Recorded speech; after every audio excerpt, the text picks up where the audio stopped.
আলাইকুম গাইস, আপনারা কেমন আছেন? ভালো আছেন গাইস? এই দেখেন আজকে ওই দিন আমার হাজবেন্ডের কপিলে যায় একটা তরমুজ আনছে। হাইনা কইতাছে তোর ছেলের অর্ধেকটা দে, এই অর্ধেকটা তোর ছেলেরে দি আর অর্ধেকটা খাইতে আমরা আমরা সবাই মিলে খাই। ঠিক আছে? তা আমার ছেলেকে অনেক আদর করে, অনেক ভালোবাসে। এই আমার মালিকের ছেলেরা, আমার মামারা, আমার ম্যাডামের বোনেরা সবই। ঠিক আছে? সবসময় যে কোনো হানা টানা আনলে আগে কইব তোর ছেলেরে আগে দিয়া, তোর জামাইরে আগে দিয়া। ঠিক আছে? তো এরকম ভালোবাসা রয়েছে সবচেয়ে বড়। মানুষে তো বলে সৌদিরা অনেক খারাপ, ইমন হিমন আর এইগুলা ইতা করে হিতা করে, বুঝছি না। ইতা হুদু অযত মানুষে অযত খারাপ ভাষা খারাপ কথা এইগুলা খুইয়া আরো গুণাগার। আমি আজকে ৮ বছর চলতেছে সৌদি আরবে আসছি। আল্লাহ রহমতে ইনশাল্লাহ ভালোই, বা ৮ বছর ধরে আমি বিদেশ করতেছি এক বাসাতেই।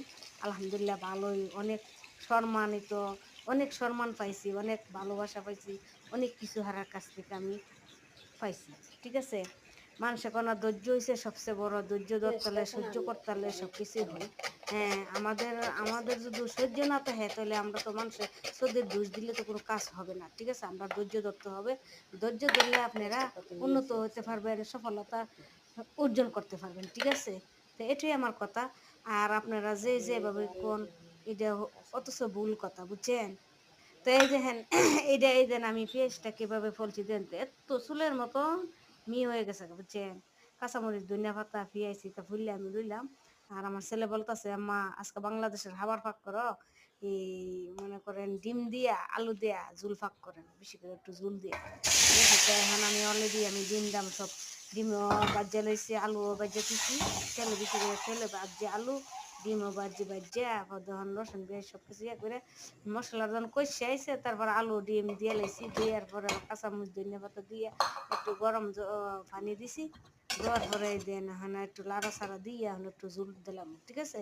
তো ভিডিওটা দেখতে তখন ভিডিওটা ভালো লাগলে একটা লাইক কমেন্ট শেয়ার করবেন, সাবস্ক্রাইব করে দিবেন। নতুন নতুন ভিডিও হইতে গেলে আপনারা ফলো দিয়ে লাগবেন। আসসালামু আলাইকুম, ভালো থাকবেন। আর ওই দেখেন ভাই বোনেরা এইভাবে আপনারা পাক করবেন মা, ভালোভাবে আপনি লাল লাল করে আমি ডিমটা টানাইছি, আলুটা টানাইছি, টানার পরে তারপর অনেক একটু গরম জল দিয়ে দিন। দেখছি তাহেন। আর আপনারা যে আমি যদি কোনো ভুল করে থাকি যে ভিতরেতে আপনারা মাফ করে দেন। ঠিক আছে? ছোটো বোন করছি, হ্যাঁ, ভুল করলে মাফ করে দিন। আল্লাহ হাফেজ, ভালো থাকবেন। তাহার হচ্ছে আপনার ধৈর্য থাকতে হইব, সহ্য করতে হইব। তারপর আপনি সফলতা হতে পারবেন, ভালো হতে পারবেন। ৮ বছর এক লাগা থাকতেছি, আল্লাহ রহমতে অনেক ভালো, অনেক সহযোগিতা পাইছি, অনেক সুযোগ সুবিধা পাইছি। ঠিক আছে?